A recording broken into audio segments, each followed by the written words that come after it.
Hey, this is Sir Charles Carey. I want you to join me on Tuesdays at 7 p.m. for the TRU-MU podcast, True Music. That's where we talk about all things. I'm a musician, singer-songwriter, producer, engineer. All things creative. Me and my co-host, Carl T. Smith, the smooth one, will be glad to hear you, glad to talk to you, answer your questions, and talk all things music. The TRU-MU podcast, Tuesdays at 7 p.m. Eastern Standard. Be part of the energy.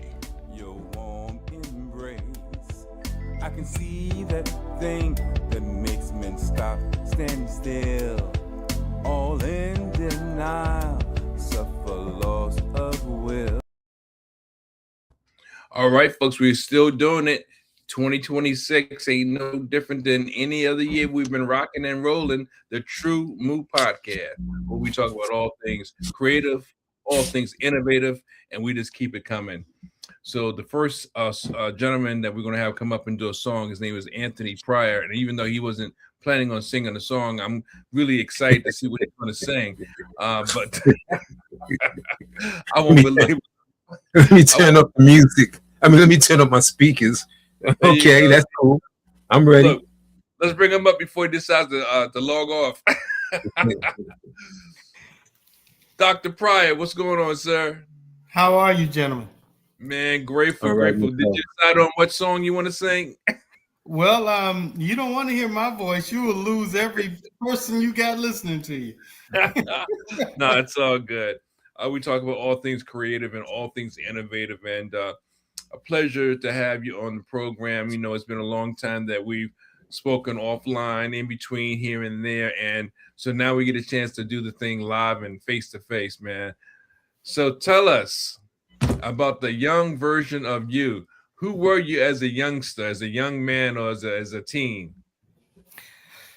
Well, I'll be totally honest with you. I always had fantasies and love watching stuff like Star Trek and that sort of thing.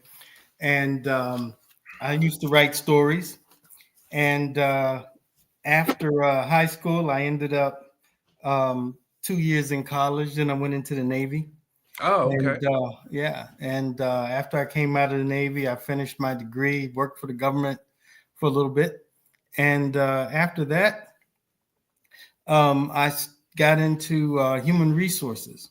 Okay. And for 25 plus years, I was doing the HR part of it. You know, most people hate the HR guy. So I had to deal with that. But it was really good and really made me understand people. But on the side, I still wrote, had some books published and stuff like that. So it's been all right. Man, I tell you about the Navy, man. When I grew up in Harlem, we had this place called HARUAC. It's supposed to be Harlem Youth Association or Harlem Youth Corps, something like that. They had a drummer and bugle corps. They played, taught guys how to play trumpet, drumming, and that was kind of standard back in the day. You remember those days, Carl, when each community had, and even dances like Rock Bay and all that. And I remember, I guess we were being groomed for government service and things because we were learning. Some of us are interested in military and army. Some of us were interested in Navy. And I learned to do the flags. And I was real young and I was busting my brain trying to figure out each position to hold the flag in, doing the alphabet. And the teenagers, they was amazed that I could do it because my brother was amping me up. And, man, I remember that, man, back in the day. Now, if you ask me now, what's A, what's B, I couldn't tell you jack, man. I don't know. But you just took me back when you said Navy, man. Wow. So now, what is the official name of your publishing company? What do you go by? Is it, I know it's, well, I don't know, but I'm gonna let you tell us. The official name is Stonehaven Publishing, LLC. Now, but do you focus on a particular type of writing or publish a particular type of stories, or is it whomever has a story that wants to publish? How does that work? Well, the biggest thing that your listeners will find if they want to go into publishing is that not everything is worthy of being published. Wow, that's true. And the hard part is telling somebody that. Like whenever someone writes a story, they think it's the greatest thing since sliced bread, and it matters to them, of course, because they wrote it, but they don't ask questions that they should ask. Like, is there an audience for it? Who's going to look at this or read this or listen to the audiobook and be interested? Because writing any kind of a story is like a journey, and you're trying to get people to go on this journey with you. Right. And if you don't make it interesting, they won't do it. And that's the toughest part. Man, couldn't you have just eased it up on us? You just came right out there. Every story isn't worthy of being published. well, I don't know how else to say it, because I'm just messing with you a little bit, man. But yeah. Because what'll happen is somebody write a book and they'll say, "Oh, this is great. You'll love this." And then you start reading it, and from the beginning, it's just not happening. Great book. Exactly. And I can't tell you how many people have actually, gone out and pushed a book and said, "Oh, this is going to be a bestseller. It's going to be a cash cow," and nobody will read it. People don't realize that. Say you write a book and you want to sell it to Hollywood or some. The first question they're going to ask is, how many units have you sold? Meaning, how many books have you sold? Exactly. If you say anything less than 50,000, they're not even going to bother with it. But suppose it's a sleeper. No, there's no such thing. You might find, like Harry Potter is a good example. Okay. When that woman was broke when she wrote Harry Potter. Is that J.K. Rowling? Yes, she was on welfare in Britain. She was struggling. And it just so happened that one of the executives went to the slush pile. That's what they call it when you don't have an agent and they just dump your manuscript in a slush pile. Okay. And it was going to be a flight. He figured, what the heck, and he couldn't put it down. And when he landed at his destination, he called his office and said, "You got to get this woman in here." It was just by luck that he grabbed her manuscript. Right. And luckily for her, it was written so well that it's the Harry Potter that we all know. No, wasn't that considered a sleeper? No. Oh, no. Usually when you start talking about sleepers, you're talking about what was that movie that Forrest Whitaker was in where he played Idi Amin? Oh yeah, I know what you're talking about. I don't know the name of the movie, but I remember. Right. Well, when they first did Night on Entebbe. No, Raid on Entebbe was a totally different movie. Okay. But it was good. So it was considered a black movie because it was a black star. Right. So they only had it in certain theaters. And over time, short period of time, a lot of people looked at this and said, "This is a great movie. Go see it." And so the studio then put it in more movie houses, and he ended up getting an Oscar for it. Right. So that's a sleeper. But when it comes to writing, it's usually not a sleeper. It's usually, people read it and they're like, "This is great," and it just takes off. Well, I'm gonna revisit, how I take some of these calls, because I get a lot of calls, not a lot, but every few months I get a phone call. Somebody wants to publish or republish one of my books, and I know that from the independent publishing side, it's some of these people probably are legit, but there are a lot of people that are just scamming. You know, they want to get the rights to my book and they want to redo my book and do the redo the cover and of course the ISBN number, and they want to do everything over. And I'm like, you're just trying to make money off of me. And I've had this happen. I don't know how many times over the past few years, whether it's one of my books on personal and professional development, or even this one right here, Courage Facing Mortality. Cancer wasn't my only obstacle, right? It was an Amazon bestseller.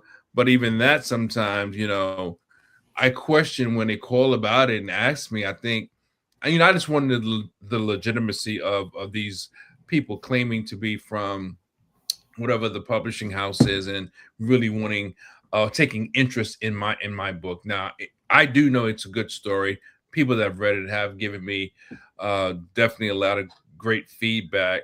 Now, of course, good is still subjective, I know, but I don't know. Maybe I need to really consider more when they call me and ask me about one of my books, that I should maybe take them up on some of their offers. I don't know. Well, I'll piggyback off of what you said.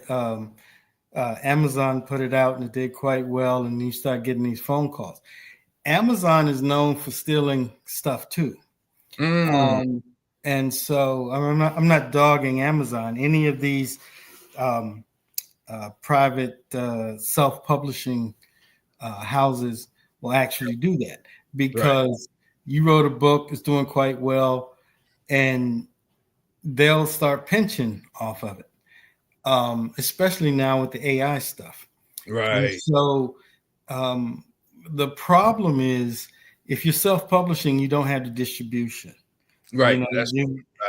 And that's what kills a lot of people. You might have written Gone with the Wind, and everybody thinks it's a great story, but unless you can put that in somebody's hand, it's not going to do but so well. Right. And so as an end result of that, it's frustrating with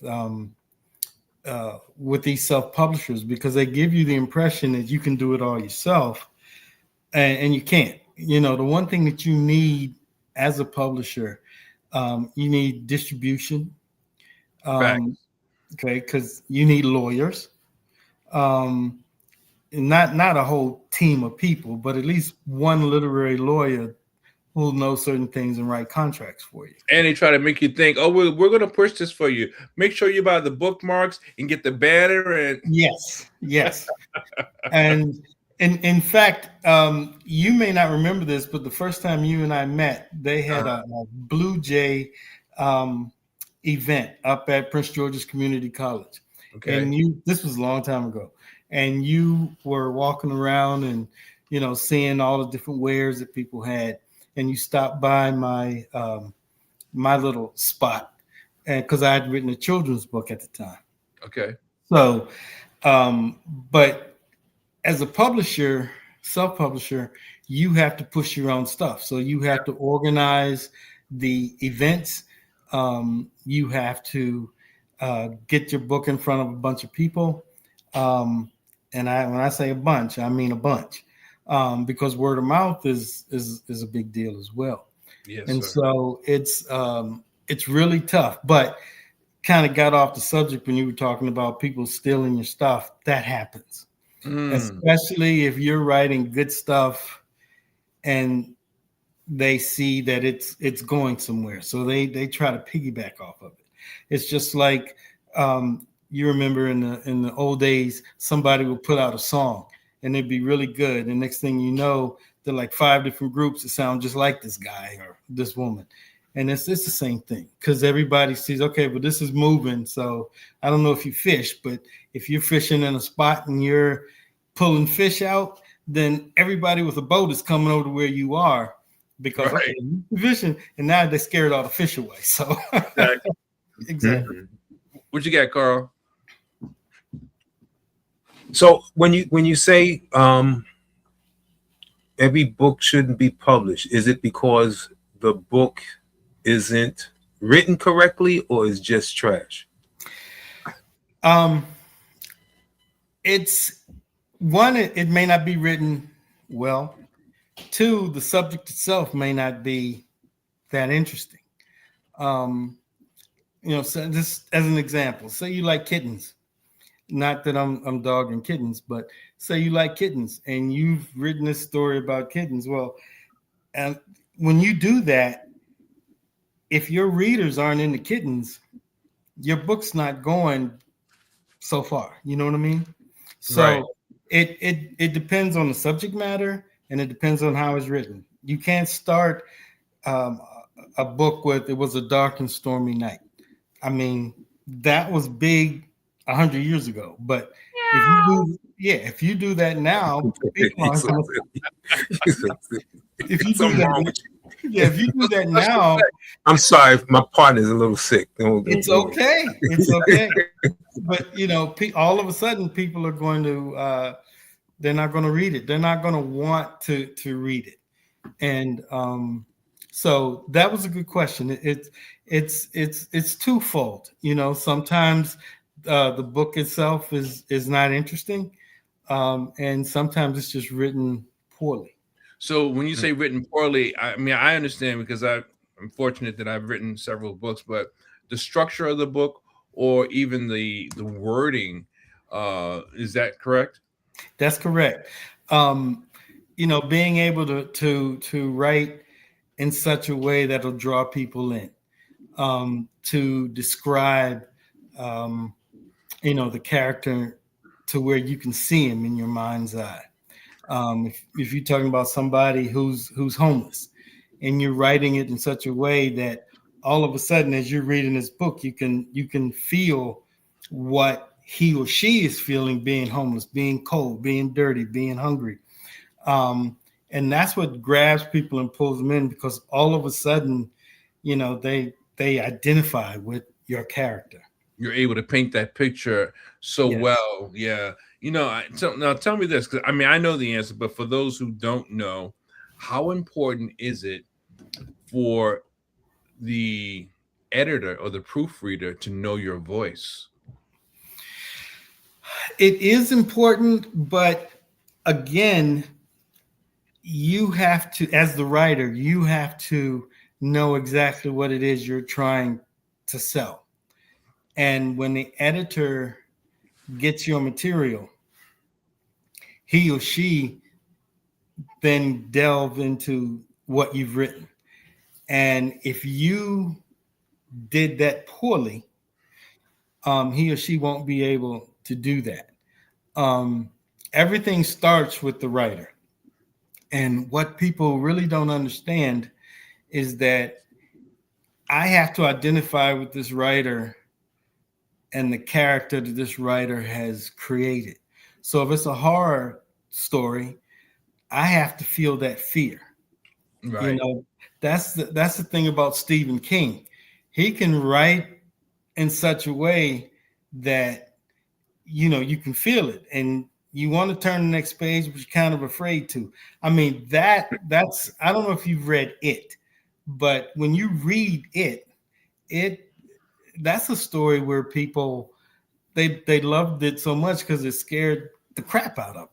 Yeah, the graphics are enough to make me respect it. Yeah. Exactly. And it also transferred to the movie. Yeah. Not all books can transfer to movies. Not all of Stephen King's books can transfer to movies. But it was one of those stories. Oh, my guy is oh man, how could I forget his name? I love almost everything he's ever written that was transferred into the book. Not James Patterson, but the other lawyer, Runaway Grisham? John Grisham? John Grisham. Oh, I love his writing. Oh my God. That's my guy, man. Yeah. Yeah. And almost everything he's done that was Pelican Brief. I mean, almost everything he's done. I really like how it's transitioned into film, especially if I read the book. Yeah, exactly. So that's the important part, is being able to write it in such a way that you give the editor something to bite into. Now, but look, I was gonna say, talking about the proofreader or the editor. Yeah, I guess the proofreader or the editor knowing your voice. When I wrote this book, oh my goodness, it had so much meat, but it wasn't well packaged, and I was struggling with because the editor, she wanted a lot of money. Well, what I felt was a lot of money, and I was trying to be economical. I was trying to cut corners. So her and I, we clashed, and at one point she thought I was trying to not pay her, and she was like, "Well, your book is poorly written anyway." I was like, "Oh my god!" Right? So she's hit me in the head, but what it was I was just learning structure. This is my second book, by the way. My very first book was so easy because it was poetry, so close to songwriting. So that was easy. But when I wrote this memoir, I'm really learning structure of writing and how to follow a pattern. That's because it's supposed to be a chronological book, chronological pattern and timeline to paint the picture, literally paint the picture. And it was a challenge at some points, and of course I wanted it yesterday. And then I'm looking at the fee, which was the first time I had invested that much from a literary perspective, and I was thinking like, man, they want all this money and this and that, and why can't she have it be done already? So I'm going through all these iterations and these emotional curves. But when it was all said and done, the feedback, she did a great job, by the way, just to put it out there, she did a great job. We still don't speak, but hands down, she was the bomb at what she does. I was the rookie who didn't know up from down, but I learned so much. And when I learned how to write a book, I started teaching people how to write their own books. Yeah, right. Yeah, that's important. And it also helps if your editor educates you. It's so easy for you to write something and think this is it because you know exactly what you're trying to say, even though you don't say it. Right. So you still see a great book, but it's not written the way you see it. And the toughest part is trying to educate somebody because they like what they wrote and they don't want to change anything. You're trying to change my stuff, man. Yeah. Or take it. Yeah. But you know what I also learned, I've written in 4 different genres, and it wasn't planned. But from poetry to a memoir, a personal development, and a resource book. Those are the 4 genres I've written in. But what I learned was my sweet spot, in a sense, was the personal and professional development, because that's what I do as a speaker, right? So that was, I won't say it was easy, but it came a lot easier to me. And that's the lane that I really like now. In the back of my mind, way in the back, there is a dramatic novel or something, but that's nowhere near as important as the personal and professional development. I mean, I just love personal and professional development, especially knowing personality types and being able to relate to people. And, all the challenges that I've gone through has taught me a lot as well. So I'm able to pour a lot of that into my writing when I am doing personal and professional development. So, but yeah, it was a big difference, poetry, memoir, or autobiography, I mean, almost night and day. Yeah. Yeah, that's right. Now, as a publisher, you have to be prepared to get a lot of pitches. And, that's, and when people find out you're a publisher, everybody wants to pitch you a story. Your family, that's the hardest part. But they want to pitch it. And, you have to read this stuff. And again, sometimes stuff's not written well, and sometimes it's the subject matter is not what it should be.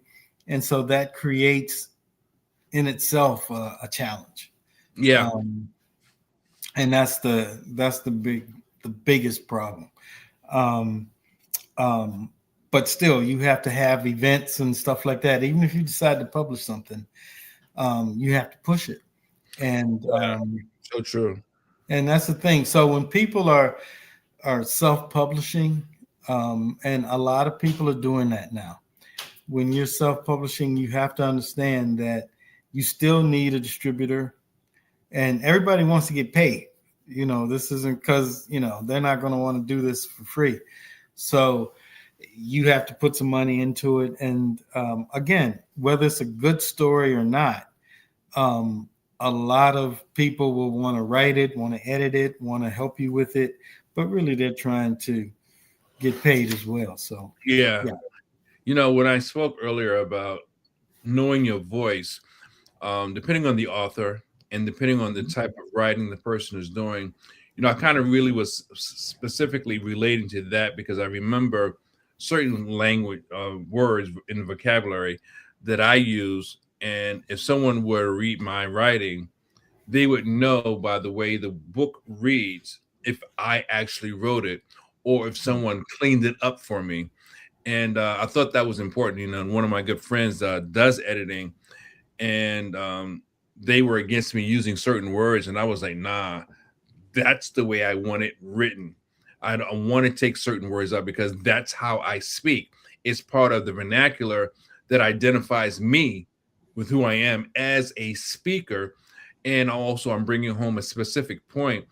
And, of course, I still did it my way. And there was nothing wrong with it, of course. It's just that sometimes an editor or proofreader, they have a linear way of looking at words or text. And it's so linear, it takes the personality out of the actual identity of the author. And I was like, no, I want people to know that's how I speak, that's how I spoke, and that's how I wrote.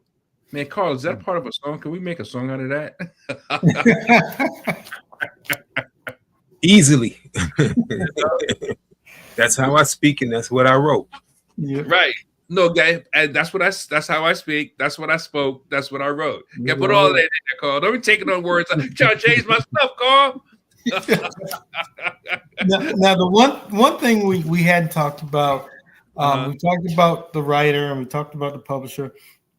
We haven't talked about an agent. Right. Yeah. And a lot of times, an agent is helpful as well, because they make the pitches for you. They'll get it in somebody's hand, like Penguin Books or something like that, which is what you like. And of course they get paid for it, but so does everybody else.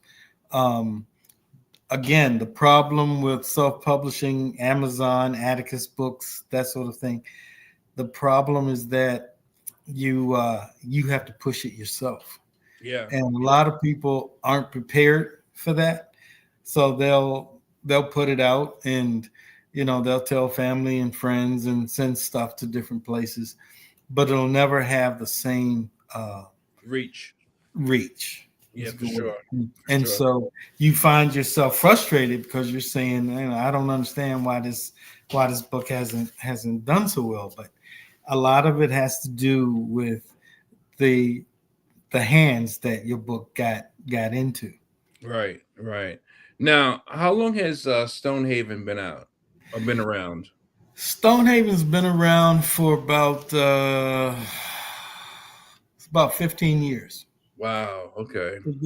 But let me say this: a lot of times, one way to get, for people who want to be a self-publisher, one way to get it started is to start writing newsletters and just publish it yourself, and you'll find that you start getting readership that way because people are interested in what you're talking about and you're writing about it. It forces you to research it, and then you can slowly branch out, because when you first start, you don't have the money, you don't have the staff, and trying to compete with a Random House is just not going to happen.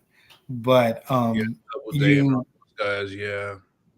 if you're doing newsletters, things like that, coming out once a month, once every quarter, you'll find yourself just building a catalog, and people will start to look forward to it, and they'll recognize the name, and that'll help you get started. So, Carl, I'll let you go. I got a couple of things. I'll come after you, Carl. Okay. So 15 years you've been doing this. What is the well, what first of all, what got you started in publishing, Well, besides writing your own books? the other thing that that I do, and this extends from being in human resources, was helping at-risk youth. And I found myself talking to these people, the parents, the children, and even law enforcement.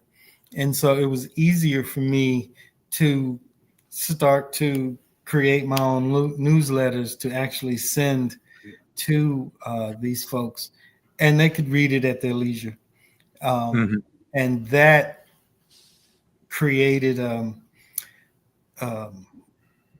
let me just say that it made me feel a lot easier about what I was talking about. And you research it, and then people also start to write back and talk about this, or what happens if my boss does this. And before you know it, you start to really build a catalog yourself, and that's what started me. Mhm. Um, and then so I was basically putting out my own stuff, but it was specific into the trouble youth and things like that. Pretty And much niche down into a particular topic that developed the following that you had. Sounds like the music business to me. Particular following, uh, and within that following, then whenever you did something else, it was a little easier to exactly, sell to. Yeah. exactly. So I wasn't trying to compete with the big publishing houses. It was just trying to um, push the stuff that I was putting out, um, because it was so niche oriented. Not Mhm. everybody's going to be able to identify with what I was talking about, but the Right. people who could identify with it would identify with it. And Right. so that's why I started out that way. How many books have you Uh, written yourself? have I written? Yeah. 6 totally. 6. Yes. Okay. And what made you now you publish, but you publish other people's books also? Yes. What made you get into publishing other people's books? I know you started out doing your own thing, but what made it, made you branch out to help other people? I just said help. Right. Um, People who were doing the same thing I was doing, they had a special niche, and they were trying to reach. Again, they weren't trying to compete with somebody who wrote Gone with the Wind, but they were looking for a specific audience. And so it was easier. They already had the following, so it was easier for me to actually put together this material, and then uh, focus it on. Um, for instance, I'll give you an example. Um, when you start talking about trouble in the home, um, and you can't always grab everybody's interest in that, because a lot of people get to the point where they don't want to hear about it anymore. But you have some kids who will read about it, or some parents, or some young adults who they just don't know where to go. They don't have anyone to talk to about it. And so, as you're putting this newsletter together, or a pamphlet, or whatever it is, what Mhm. it'll do is give people that opportunity to actually to read it, to see how they can improve. And so the short answer to your question is, I was publishing people like that, and they, like I said, they already had started that. They were speaking with people, women who would talk to young girls, and things like that. So I was able to plug into that. Again, we weren't trying to make tons of money. We were trying to just get the information out there. Mhm. How so when you're publishing other people's books, they have to have a following. Well, they have to. It's recommended that they have a following. Well, they have to be out there already. If all of a sudden you put something out there, but you don't have an outlet, that just makes it twice as hard. You can't expect the information to bring people in all the time, especially if you're dealing with a troubled environment, a troubled family and dynamic. So if you're already talking to people and they trust you, then they'll want to read your stuff. If you showing up saying, I'm Joe Blow and I'm, a counselor, read this, they won't read it. They don't know you and you don't know them. And so they're not going to put that much effort into it. So you're sorry. Any new books in the future? Near future? Yes, I'm working on a couple right now. They are, again, the problem is distribution. So if it looks like it's going to really be a good story that people would be interested in, then that's what I'll put out. But there are a couple of books right now that we're working on, and they're not ready yet, but we will be soon. They're on this way. Okay. Yeah. All right. So Stonehaven is an independent publisher. Is that an indie publisher? Yes, it is. And what types of books do you generally publish? We publish poetry books. We published business books, at-risk youth information, stuff like that. Now, are your books all in the same genre for at-risk youth or, community development support or something like that? Or is that the area that you stay in, or do you write in different genres? Different genres I write in, but I look for people who write in other genres that I may not know anything about. Oh, okay. Mm-hmm. And outside of yourself, some of the other authors that you published books for, they're in the same genres you mentioned: poetry, business, and maybe Yes. self-help, something like that. Yes. Okay. Now, does Stonehaven, obviously you're the face of Stonehaven Publishing. Do you serve as an agent and a distributor as well as a publisher? Do you do all three positions? Yes, that's the short answer. I'm not an agent, but I'll talk to people and tell them where they should go, because that's the limit to what I can do for them. Again, we're small.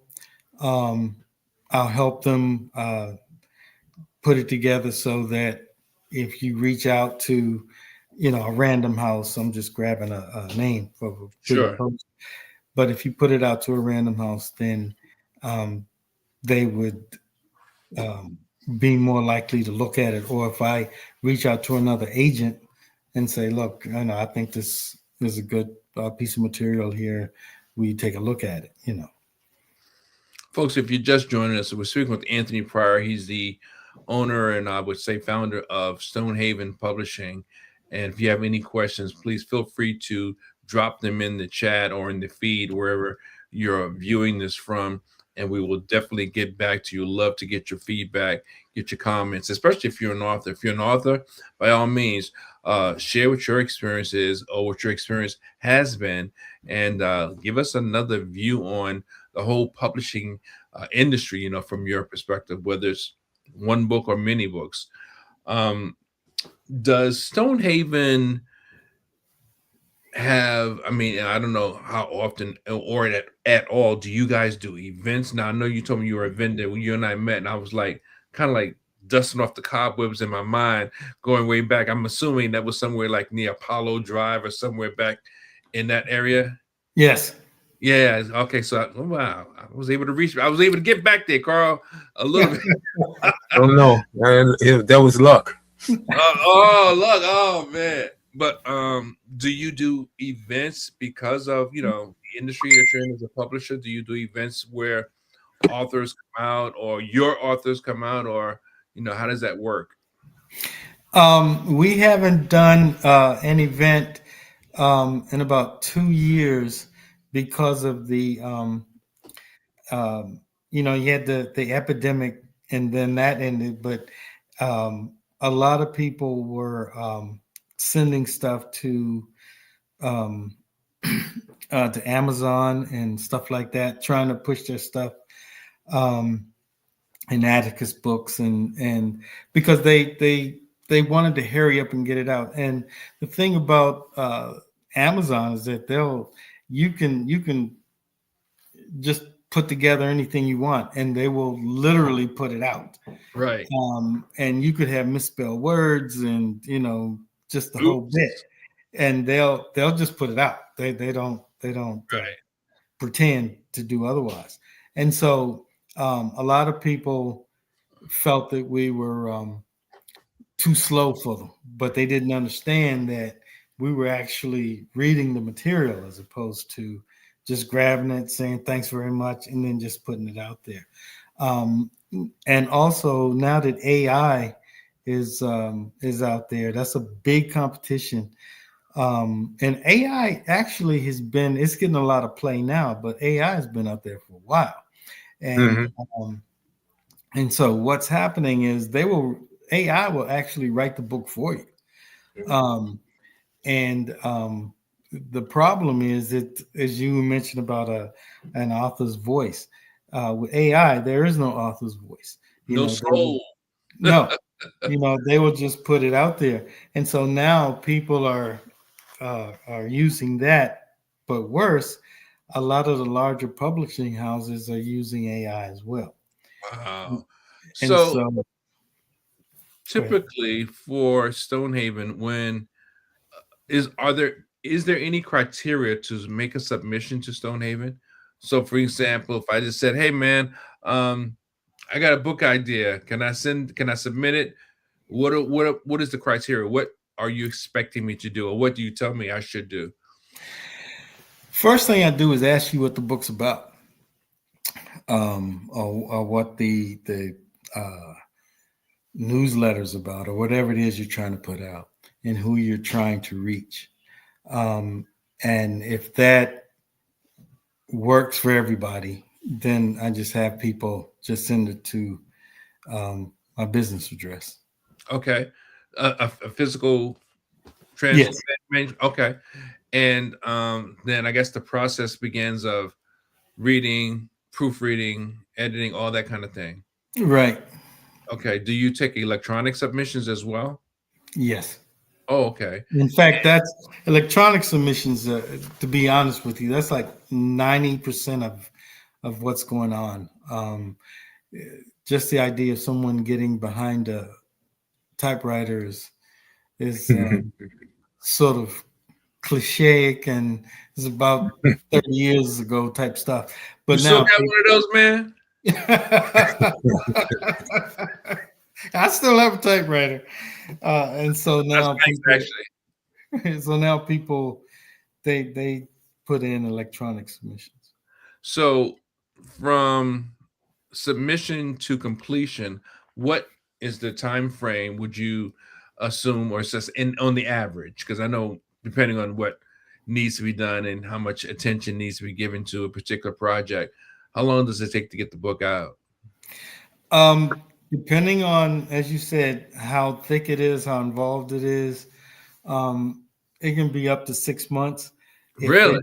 Yeah. If it's like a newsletter or something like that, that's it's like a week. It's just being able to get in there and read it and see what it is, who you're trying to reach, what you're talking about. Do you know what you're talking about? That sort of thing. Because the worst thing is you have a lot of people who will put something out, but they don't know what they're talking about. And as you start to read it, you kind of see that, you know, and the worst thing you can do, Start rambling with words, or the right? Or they contradict what they said in the last chapter. right. And so when you go back to them and mention, well, you said this, and this over here, but now you're saying this. And a lot of times people get upset. Man, how you gonna tell me what I'm writing? I wrote this book, man. I Right. know what I said. I meant to Yeah. say. Yeah. So and then they, you don't know what you're talking about. And then they're, they leave anyway. And it's like, okay. Wow. So Wasted there's a lot of that, but it's, it's ego too. Well, well, people are people, but I always look at artists as a special breed, and writers to me are part of that community. Temperamental, sensitive. Like Erica Badu says, she's sensitive about her stuff, right? Yeah, right. She just used a different word, but same thing. So you said to get a project out in 6 months. Wow. And do you look for new work, or people just find you? How does that part work? Well, right now we're not looking for anything, but people do this word of mouth type of thing, and we still try to push out the self-help stuff and the family dynamic and stuff like that, because people are not paying attention to it, and as a result you have families falling apart. I also teach. I'm a substitute teacher, and so when I'm talking to these kids, they're telling me stuff that they have to deal with, and single family homes and single parent family homes, and so it's easier to talk to them and to create a sense of family and community with these kids, as opposed to just sending stuff out. So that's another thing that's important to us. What you got, Carl? So you said substitute teacher, huh? Okay. Yes. Okay. Do you get any young writers? Any Yes. motivated writers that's find out that you a publisher and all of a sudden got the best hit? The best hit. I'm a musician. The best book. There are kids. We do have a club within the school, writers club, where they write stuff, and what I've been doing is not necessarily publishing them, but helping them with their structure and how they write, and help find their voice and the focus on what they're talking about, as opposed to talking about everything. So we've had a lot of fun with that. What subject you teaching? I'm a substitute teacher, so they just stick me where they need me. Okay. So I'm with everywhere. Yeah. So I'm with the middle school and high school, and so they just stick me wherever a teacher's out. High school. High school and middle school? Yes. Yeah, it's a Bible school, and it goes from K4 all the way up to 12. Where are you best qualified though? Like, what subject is your sweet spot? History. Oh, really? Yes. Civil history, American history, Black history, which? All? Mainly Black history and ancient and medieval history. Oh, okay. Yeah. So I guess you've been keeping up with Spartacus, huh? Oh yeah. That came out a few years ago, but yeah. They got a new one now in Stars now. I haven't started watching it, but it looks interesting. Oh, okay. Yeah. So, you mentioned work with young people. I bet you probably can get a lot of ideas without honing in on a particular person or a particular family, because I believe that, and you can tell me what you think, I believe that a lot of the family drama and the family trauma can be attributed to technology, of course, single parents and things like that, but technology and the pace that we're living at. Things are happening so rapidly in the world that it snatches your attention. I mean, I'll I'm no exception. I'm online looking for one thing, my phone rings, and all of a sudden I'm looking at something else. I go, oh shoot, what was I doing? And I have to really force myself to think about what I was initially trying to do or look for. So, distracted thinking is a thing. It's a real thing. And I can imagine parents or guardians that they themselves are distracted, the children are distracted, and the level of communication is broken down. Do you think there's any relevance to uh, that in particular? Sure.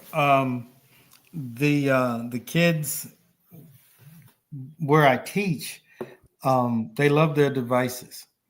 They have, not only the phones, but they also have their laptops and stuff like that. And some schools have actually banned phones, um, because it's so easy for a kid to start doing it and then they're totally thrown off. The problem also comes in form of homework, and you have to use your device to finish an assignment. But then it's easy just to click over here just to see what's going on. Before you know it, you spent 30, 40 minutes looking at something that has absolutely nothing to do with your homework. So the short answer is yes.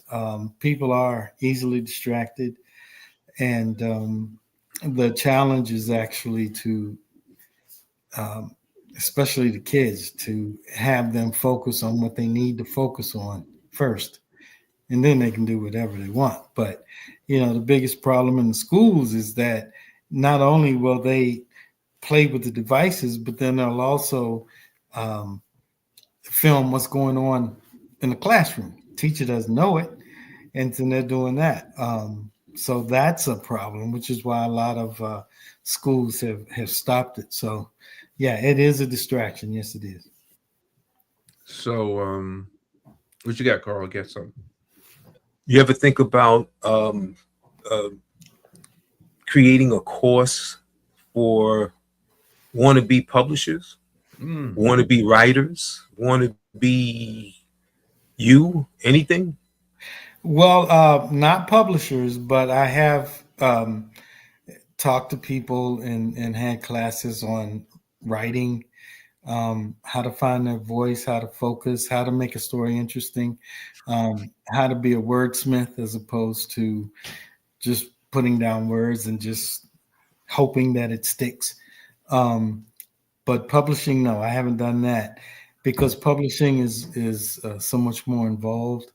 It's a lot of moving parts, and there has to be some business acumen in that as well, because other people are depending on you to put their stuff out, but then you have to, like I said, is it a good story? Is it well written?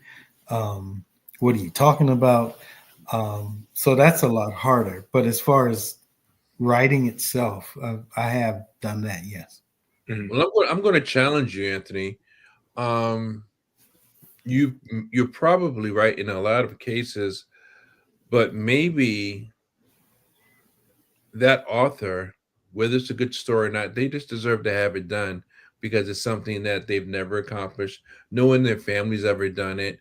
It's a statement for the family or for them as an individual. They get a sense of accomplishment, and to know that even though it may not be a good story, they actually did something that no one has ever done in their family or that they never thought was possible. Then possibly, just possibly, their next project, if they do it, will be even better. What about that approach? Well, I'll be honest, we haven't looked at that. We take every story seriously Okay. and try to critique it, um, and have them improve it. Yeah. Yeah.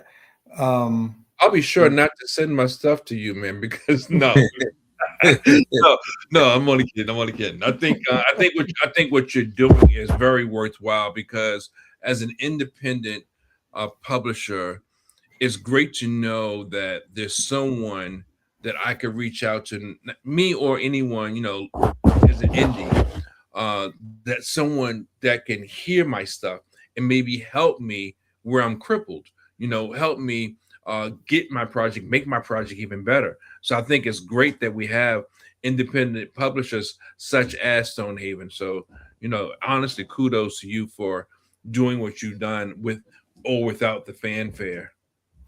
All right. Thank you. Yeah, man. Thanks a lot. I appreciate that. And what about you said I know you said you hadn't done any events because of I think coming out of the pandemic and things like that. Do you in the not too distant future see if not in concert with someone else that possibly you would be doing something for authors or writers or something like that as far as events in real time, live events? Well, we were hoping to actually do something this year Oh, okay. where we can actually gather writers and have different types of events that would inspire people to come out and do more. Again, our biggest competition that we found is coming from AI. Man, later for that, man. Let's just do the thing, man. I mean, Yeah.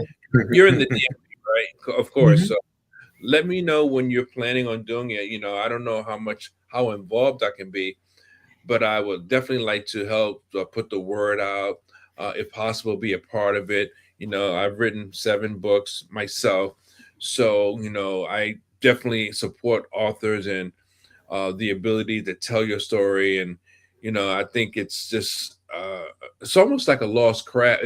It's almost Yeah. like endangered species, right? It's like an endangered Yes. craft almost because of AI. But I think people like yourself, old heads like myself as well, there are people that want to touch and feel the book. They want to write in the book. They don't want to just look at the glass and scroll. You can't, I mean, yeah, you can highlight it, but it's not the same as being able to mark on page 81 and put the little ear mark on. It's not the same. And people Right. like Right. Agreed. They do like it. And they like to touch it. yeah. Especially when it's got a nice little glossy cover. Yeah, so they do. And look, I don't like those little flimsy covers that when you bend it, it doesn't bend back. You gotta have the right card stock. I seen some books and I was like, oh man, I gotta keep it pressed down so it stays flat, you Yeah. know. But and you got to get this guy to write his book, man. This he says he's 20. Look, he says he's 21, but look, you got to get him. I'm standing right here. I can see you. He's got a story to tell, man. I think people would love to hear his story as well. Okay. Yeah, no doubt, no doubt. But any closing comments, Carl? Say that again. Any additional or closing comments? Oh no, it was a pleasure meeting you. I've enjoyed this conversation. I wish you luck. I ain't afraid to send my book to you, like that guy. But please keep in touch with us. We definitely like to keep in touch and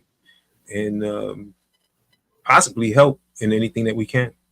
Yeah, yeah, absolutely. Yeah, I think it would be nice to do an event, man, and have some seasoned authors or first-time authors, whatever, come out and talk about their experience, talk about maybe their work, or where they are now in comparison to when they first wrote their book, or how they feel about where writing is going. See, these are all things that Stonehaven can kind of like make a part of the agenda. Look, I'm already writing the program for you.